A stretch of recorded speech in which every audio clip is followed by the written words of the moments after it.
Competitive player, catches the ball really well. We thought he had some savviness. So I think when you're looking at the draft, Scott, there's so many guys that can fit. You better have a lot of guys that can fit in your scheme. It's really what traits do you feel like you can exploit, so to speak. So we thought he was really competitive at the catch. Has some versatility to play outside, inside. Organizationally, we're very excited to add David. He was somebody that throughout the process, I know our coaches, our scouts, everybody's excited about him. So he did a nice job today. He doesn't say a lot. He's pretty reserved, but he's very intelligent. Did a nice job with what we gave him today, and I expect him to continue to take strides every day.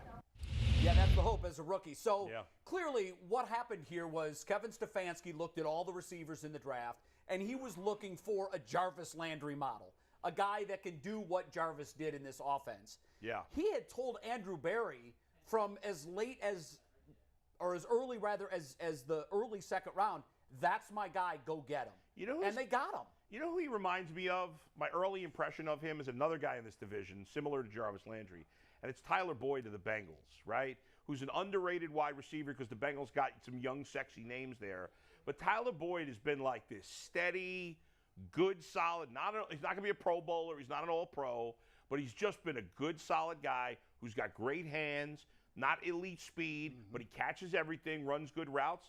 David Bell reminds me of Tyler Boyd. I think he's going to be that same mold of receiver. I don't think we're ever going to see David Bell as an All-Pro or anything like that. But I get the sense he's going to be the type of guy that's going to turn into this consistent, good player, like Jarvis Landry, like Tyler Boyd. That. If he becomes Tyler Boyd, I think the Browns would take that in a heartbeat. Well, you got a playmaker and quarterback, right? So you need guys that can make plays. And then the slot guy is the guy that is the most dependable guy when the quarterback is in trouble. Right. Right. He's looking for the slot guy to make a play, right? I want guys with hands and runs routes. And that's what he does. The book on him is he has great hands and runs great routes. Yeah. You know what, you guys are parents, right? Sure. Remember how it used to be Christmas and your kids wanted one thing? Did they? And they wanted multiple things. But you got them one thing, right? The big thing, the big ticket item. And then they get it, they open it on Christmas Day, and guess what? That's all they care about. You got them all these other clothes and whatever, they open that up, they're good to go. Kevin Stefanski sound like this was the guy he went into the draft, and he had a wish list. He said, Andrew Berry, get me one guy. And he was still there. They picked him. And I think he's so comfortable with it now. You can hear him talking like, I already got plays for this guy. I know what he's going to do. And the thing that stands out to me with the statistics, he just put those up there, 93 catches in a Big Ten. That's big. That means they're targeting you in a lot. In inclement weather. Yes. In inclement weather. And good competition. Michigan State, Iowa, Ohio State. I think, this is what made Jarvis Landry slightly expendable. And to your point, G, it's since he's playing at Purdue and not Ohio State, it's not like he's got all these superstar talents around him. Purdue's a good team, but it's not Ohio State. He got everybody's best corner every week. Exactly. And he still scored 21 touchdowns in 29 Big Ten games. Guys, that's really good. That's tremendous. That's impressive. So what kind of a drop-off, if any, do we see at the Browns just in that position from Jarvis Landry, who we know what he was, to a guy that's an unknown? Do you see this being a huge drop-off? It's going to be a drop-off, but not so much because you've got Amari Cooper now. Yeah. Well, you missed the veteran savvy of Jarvis Landry. I mean, that's something that's going to be missed. In terms of the production on the field, Jarvis wasn't that productive last year, so I don't know if statistically. He was hurt. He was hurt. It was the first time he'd ever been hurt. I don't know if it's a huge drop-off statistically, but going into the season, you're going to trust Jarvis Landry more than you're going to trust him. I mean, it's a rookie versus a guy who's a proven veteran and a guy who's been a Pro Bowler at times. So I think it's on paper it's a drop-off, but in reality it may turn out not to be at all. Well, there's always a ramp-up period, I think, for a young player coming to the league, right? Jarvis Landry is an all-pro, right? He's a guy that you can count on, depend on over time. David Bell has a high upside, good bandwidth out here. Take them a little ramp-up time because, the first thing they're going to do is when they put you out in the slot, somebody's going to be waiting to get in your chops here, right? And see if you can take these chops here, right? And then, he's got nice size, though. He's like 6'1", so 210. once you get past, bigger than Jarvis. Once you get past that, then learn, because there's a skill set to any pro playing any sport. You have to learn how it works, right? And learn how you can get off in your game, get your game off in the flow of the offense. So the good thing for us is that if we have Watson under center, a guy who can make plays, the options we have in the backfield, Hunt and Chubb, right? We can spread the ball out, figure out who we're going to, this may open up opportunities for a guy like Bell. Defense is not worried about him. And I think David Njoku is scheduled to have a big year this year. I think so too. I think all those balls they was throwing to Hooper, and he was turning around tripping over the lines in the turf monster, turning around sliding backwards. What a terrible signing that was. I mean, what happened to you? Did you get hurt moving your gear from Atlanta to Cleveland? I'm confused at what we were getting, but I think David Njoku is going to be used more in this offense. So you got to think about that. You got to think about Donovan Peoples-Jones, who still has upside. And Anthony Schwartz is still there too. Schwartz did nothing as a rookie, but was a high draft pick. But listen. David Njoku has great skills. Yes. Right. He should be more productive. Now, part of it, he's had injuries over the years. Not really last year. Part of it is they just haven't used him at times. Part of it's they don't have Austin Hooper. But part of it, he's been inconsistent. You're right. Hooper's always fallen down.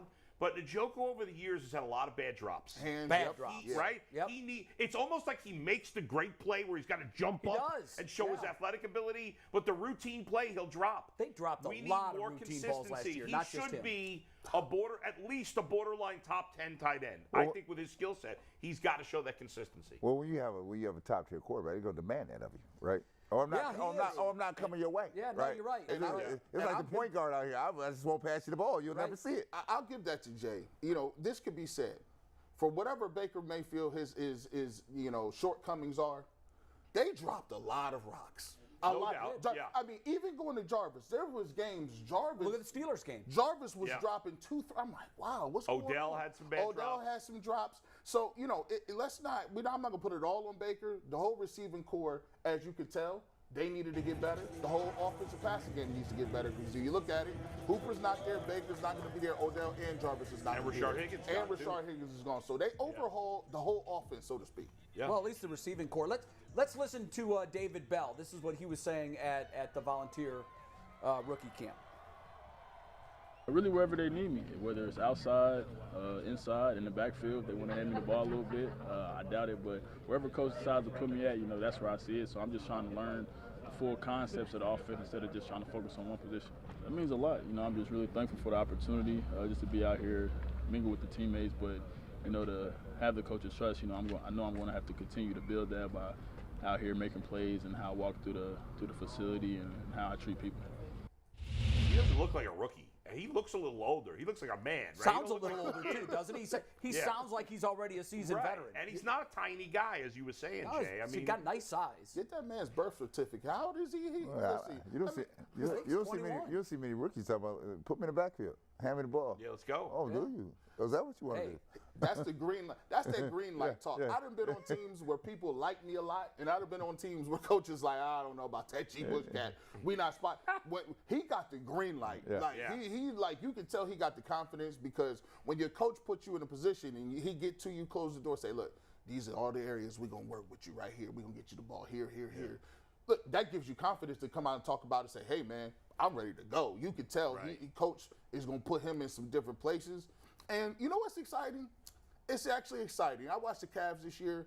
It's exciting to see new players, young players you ain't seen before. Yeah, I love it. It's always fun. So I'm anxious to see what the receiving core can do.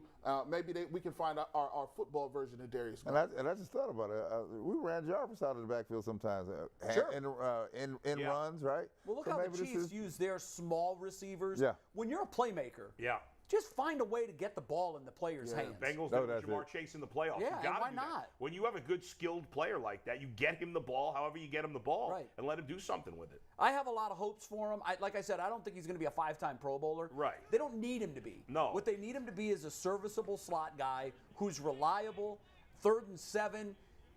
Deshaun feels comfortable enough that I can find him over the middle. He's going to catch the ball, take a hit, and move the chains. That's what they need him to do. And rookies, Jay, and one of us was talking about this either before the show, I think. Rookies at that position are developing much quicker.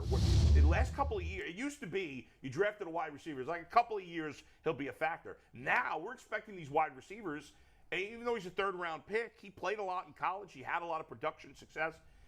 I'm expecting him to come in and be a factor right away. Like, I'd like to see him have 800 yards this season. I don't think that's an unfair I don't think it might be a little high. I'd be thrilled if he had 800 yards. Look, I'd take 600 yards to be honest. But Bull, that's a point that you bring up because look at the teams that have been willing to divorce themselves The Browns are one of them. Yeah. They could have kept Jarvis Landry, and I think 5 years ago they would have said, look, it's the guy you know versus the guy you don't. Right. We'll overpay for him. But look at the teams in the last 2 years that have willingly parted with top-tier wide receivers. Yeah. But they're saying, look, those balls will be there for this rookie. They're going to go out, they draft almost a prototypical sized player, and they bring that player in. Tennessee did that. They let a great receiver go. We'll see if it pans out. That's the Right? question. Yeah. You know, so I think the philosophy here is plug and play. We can put a similar sized player with a similar skill set into this offense, target him as many times, and we're going to get close to the same production for a lot less money. A rookie or a receiver on a rookie contract compared to a rookie that's looking for that big second deal. Yeah. Huge Well, think about it. A.J. Brown, who you mentioned. Right. Yeah. Devontae Adams got traded. Right. Tyreek Hill got traded. Amari Cooper got traded. You Jarvis just mentioned Landry. Jarvis, right? And I think I'm forgetting another guy.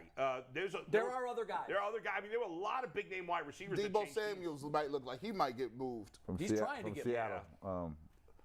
DK Metcalf. Metcalf is another one. Yeah, So we'll see. I think to your point of the valuation of the receiver, because these guys are coming out of college like Chase and others and having huge rookie seasons, now it's a copycat league. Teams are saying, okay, we're not going to pay our big money to a second contract receiver. We're just going to go try to find gold again in the draft. So you talk about economics of the game now, right? Because the wide receiver base has now almost become like the running back, right? A little bit. They're interchangeable, right? No one thought Jarvis would be making $6 million this year. I'm not going to overpay for it, right? I'm gonna pay, especially once they're in their late 20s. Right, I'm going to pay for other things, right? Jarvis is 30. And I can go get Olave or Garrett Wilson out of Ohio State. Take my chances. Speaking of Olave, look at the receiving core now in New Orleans. Like, I hope it works out for Jarvis. If Michael Thomas comes back, he hasn't played the last 2 years. No, I know, but he's expected to come back and play, and he'll be a contributor. And you've got Olave, and you've got Jarvis, who's excited about a homecoming. He's from just outside New Orleans. Of course, went to college at LSU. That's a pretty solid receiving core for the New Orleans Saints. Not to mention Alvin Kamara, who's a great catches balls out of the backfield. We just need to figure out whether or not you have a quarterback. Right. Jameis Winston, hey, bro, you got all the pieces you need. Yeah. And when we time. when we talk about this thing right here, this is the holy grail, right? This is where we've all talked about the Browns should get. Remember before we talked about how people used to come here and we call them steak eaters. They come in, all you're trying to do is stay in nice hotels, eat up all the pregame meals, and you're not doing nothing. Dwayne Bowes of the world. Well, guess what? Now the Browns they're moving on from these type guys. They're not overpaying guys. They're looking to develop some of the younger guys. So this is where everybody thought that the second step of being a perennial contender is developing some of these lower tier guys and seeing if you can find a diamond in the rough. Guys, on a semi-related note, I'm glad we're not spending this time breaking down minicamp. People spend so much time. What did you learn in minicamp? Yeah, but you don't learn anything in minicamp. Yeah. It's a bunch of rookies practicing against other rookies. You're not learning anything. No, you don't know anything. We're not going to know anything until probably second game of the preseason when they get a lot of playing time. We'll be able to look at these guys and say, yeah, they passed the look test. No, they don't. There were guys in training camps past where we looked at and said, these guys are going to be superstars. Oh, yeah. Mac Wilson comes to mind. I remember his first preseason game. I think he had a couple of picks. He looked like he was all over the place. Oh, yeah. Remember that There's return a guy that just never developed. Looked like the Ray return Lewis. guy who was a homeless guy. Remember that guy became a big story for And he ran it. I forgot his name. And he ran the kickback. Yeah, right? Everybody was going bananas. He was being interviewed all over the country. Hey, man, You have to keep in mind who they're doing it against. Yes. And in Cleveland, of course, in training camp, the fans always become obsessed with one random white receiver that never makes the team. And the fans go, how did he not make the team? And then he's playing in the CFL 2 weeks later. Yeah, it's pretty easy how he didn't make the team. He's not any good. Hey, he's just he's a steady receiver. First guy in, last guy out. Just comes to work and does his job. Solid. Always pale kind of guy. Always seems to be open. What? No, that's Cooper Kupp. By the way, Cooper Kupp is always open. Just because Cooper Kupp is white don't mean he's not really good. He's like a top 5 receiver. He's a bad man. Cooper Kupp might be the best receiver in football. Put some respect on his name. They think he's a slot guy. No, I don't think so. He's a star. I think, and Cooper's proved it over the last 2 years. Yeah, I don't know if there's anybody that's caught as many balls Absolutely. than Cooper Kupp. He's great. So if we have to give this a thumbs up, so basically the trade out is you let Jarvis go. You would have paid him probably $10 million was the report that they offered him in the ballpark of $10 million. Guys, I think this 2 thumbs up because I think they dodged a bullet. Jarvis does bring some more things to the table, but at a $10 million price tag, it limits what you can do in other places. I think this is a home run move, what we know about it right now. Do you agree? I agree. Jadeveon Clowney, we got about $4 more million than we had before, big dog. Right. Your boy didn't take it. Come on and get this money off the table. Come on now. Come on, eat. You like the move? I like it because Jarvis was due to get 16 million, right? It was 16, right? Yeah. Right, 16, and he takes 6. He took a $10 million pay cut. He takes 6 in New Orleans, and now there's 10 to play with. So we were going to pay him 16. We pay him 10. So it's another 4 that you can throw to Clowney or someone else. Right, it's about moving the number. Home run move for you, Bull? No, I like Bell. I like the potential. I still would have wanted to see Jarvis Landry come back. If I could have gotten him back for $6 million for that same price, I would have liked to see him here. Maybe, I guess in the end that wasn't possible. Yeah. It's still disappointing. I still think he is a veteran presence that they could use in that room. It's a very inexperienced room outside Amari's of Amari not that Cooper. guy to you? I just don't think he's the leader type of guy like Jarvis Landry is. We'll see. He's going to need to be. Yeah, there were folks silently whispering last year, is Jarvis the clubhouse guy we thought he was? Remember how he went completely off the radar after they Late cut the OBJ? season, he wasn't Well, talking after they anymore. cut OBJ, he was out, and his silence was kind of deafening.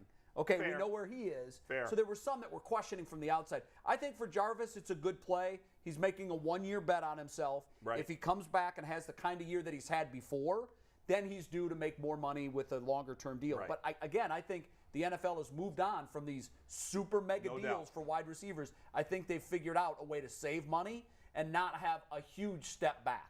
On the other hand, if Jarvis has a bad year and is hurt again, he might be out of the league by next year. Yeah, it won't help him at all. Way. If he doesn't have a highly productive year, it might be the end for Jarvis Landry.